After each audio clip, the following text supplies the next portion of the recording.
représentez quelle école? L'Académie Fratellini. Alors pourquoi tout simplement est-ce que vous êtes là aujourd'hui devant l'Opéra de Paris? Parce que je suis et ils sont très bientôt intermittents du spectacle. Ils rentrent dans ce métier, donc ils se battent pour leurs droits. Moi j'enseigne près d'eux, mais je suis aussi comédienne et metteur en scène. Donc voilà, on se bat pour notre gagne-pain. Alors est-ce que c'est de plus en plus difficile aujourd'hui pour les intermittents pour gagner leur vie? Parce que les gens ont l'impression que les intermittents sont des gens qui abusent du système, qui travaillent très peu pour gagner beaucoup d'argent. Vous avez sans doute beaucoup d'arguments à nous donner pour contester ça. D'abord, on ne gagne pas beaucoup d'argent. L'emploi est difficile, il est extrêmement précaire. Les durées de travail se sont considérablement réduites. Quand on répétait un spectacle 3 mois, on le répète aujourd'hui, allez, on va dire 1 mois. Les salaires ont baissé et il y a de moins en moins d'emplois. Eux, ils rentrent dans ce métier comme circassiens et c'est encore plus dur. Mais vous êtes optimiste pour l'avenir de ces jeunes dans les métiers du spectacle? Mais bien sûr, parce que je suis optimiste. Heureusement, on choisit notre métier, c'est un métier magnifique. Regardez-les, ils sont beaux, ils ont envie de le faire. C'est une vie qu'on choisit quand on fait ce métier. On les a vus tout à l'heure en démonstration ici, ils aiment ça? Après, non, je ne suis pas optimiste sur les conditions de travail qu'ils auront. C'est des choix terribles. Je leur disais, c'est le plus beau métier et c'est le pire. On a le droit, elle a le droit d'avoir des enfants. Ils ont le droit de se marier, d'être père, mère, de vivre aussi. Pas simplement de foncer tout le temps pour essayer, à des moments, monsieur, de survivre. Qu'est-ce que vous attendez du MEDEF, concrètement? Rien. Absolument rien. Mais on attend de notre force, du rassemblement qu'on est, de nos syndicats, de la coordination, des négociations démocratiques sur des propositions qui ont été faites par le comité de suivi, qui sont intelligentes et qui ont été travaillées. Nous ne sommes pas une bande d'agités. Atteindre les plus faibles, les intérimaires, l'annexe 4, en disant eux, c'est des intérimaires, on sauvera les artistes dans des grands et beaux discours et puis grignoter petit à petit. Parce que quand la brèche sera ouverte sur l'annexe 4, ça suivra. Ça sera d'abord chez nous les techniciens, l'annexe 8, puis les artistes et puis tout le monde. Et ça, ils nous auront pas là-dessus, j'espère.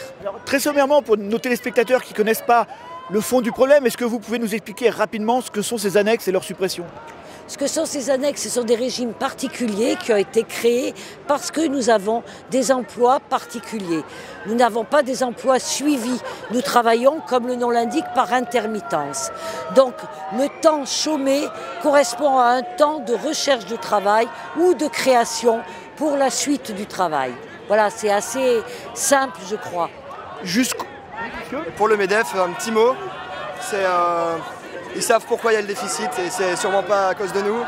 Nous, on est là pour les gens, pour la culture, c'est un échange.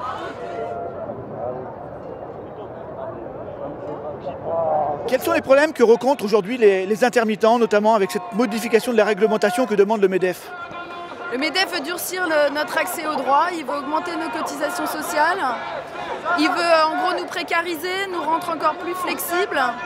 Parce que le but clairement du MEDEF, c'est d'augmenter la précarisation des gens pour pouvoir nous maintenir sous pression, pouvoir plus facilement nous imposer des conditions de travail difficiles qu'on n'a pas le choix de refuser parce qu'en tant qu'intermittent, on est obligé d'accepter ce qu'on nous donne.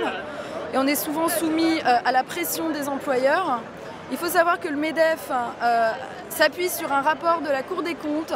Ce rapport de la Cour des comptes, il est issu d'un monsieur qui s'appelle monsieur De Virville, qui a été condamné par la justice dans l'affaire des parachutes dorés de monsieur Donnedieu de Vabre.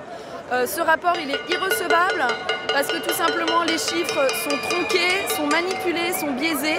On nous accuse d'être responsable d'un soi-disant déficit d'1 milliard sur 4 milliards de l'UNEDIC, c'est faux.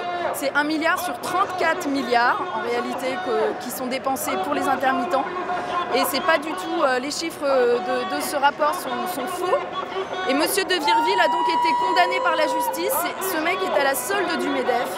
Et on ne peut pas s'appuyer de façon fiable sur des chiffres issus d'un rapport clairement qui est pour le MEDEF. Voilà. Le MEDEF, en fait, je pense, veut stigmatiser la population intermittente en nous traitant de soi-disant favorisés, ce qui est faux. Notre régime, il est adapté à nos conditions de travail. On est de toute façon intermittent par essence même parce que nos travaux sont intermittents. On ne travaille pas de façon continue, soit au théâtre, au cinéma, on ne travaille pas tous les jours. Et en fait, le but du MEDEF, c'est de faire croire que notre statut, que notre régime, c'est pas un statut, que notre régime n'est pas viable, alors qu'en réalité c'est un régime qui peut fonctionner très bien.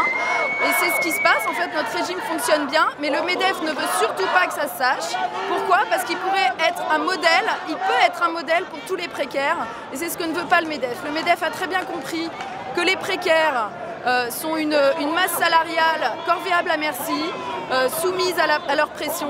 Et si ces gens-là ont un chômage et une sécurité sociale stable, ils seront moins soumis à leur pression et ça les embêtera beaucoup. Voilà. Et le but du MEDEF, c'est donc de stigmatiser les intermittents parce qu'ils savent que nous, notre régime fonctionne très bien. On est 3,4% des chômeurs indemnisés, non 3,5% des chômeurs indemnisés sont des intermittents et on est 3,4% des dépenses totales de l'UNEDIC. Donc ça se tient très bien, il n'y a aucun scandale, notre régime est viable et on ne plonge pas, c'est pas nous qui sommes responsables du déficit de l'UNEDIC.